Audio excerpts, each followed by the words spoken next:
Masih ingat artis Putri Patricia? Sudah 42 tahun artis ini masih betah sendiri, begini kabarnya sekarang. Masih ingat dengan aktris cantik Putri Patricia? Putri Patricia diketahui kerap tampil di layar kaca, terutama di awal 2000-an. Namun, Putri Patricia memutuskan berhenti dari dunia hiburan pada tahun 2010 lalu. Putri Patricia yang kini berusia 42 tahun tampaknya masih betah dengan kesendiriannya. Jarang terdengar lagi, lantas bagaimana kabarnya sekarang? Menilik akun Instagramnya @putripatricia888, walaupun masih sendiri, dirinya terlihat bahagia menjalani kehidupannya. Pada usia 42 tahun, Putri Patricia bak menolak tua. Ia tampil cantik awet muda bak ABG. Ia bahkan tak menunjukkan tanda penuaan.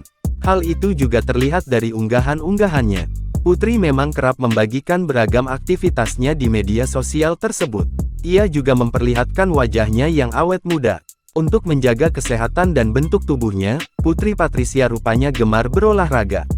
Di sela kesibukannya, ia tetap menyempatkan diri untuk berolahraga. Tak heran Putri Patricia bisa tampil awet muda. Tentunya karena pola hidup yang ia jalankan pula. Selain olahraga, ia juga menjaga pola makannya. Diketahui, dalam acara Brownies yang tayang di YouTube Trans TV Official lalu, Putri Patricia mengaku santai saja meski belum menikah. Saat itu, Putri Patricia mengaku bahwa pernikahan bukan menjadi prioritasnya. Lebih lanjut, Putri Patricia mengaku masih memikirkan banyak hal lain. Saat disinggung soal tipe pria idaman, Putri Patricia enggan membeberkannya.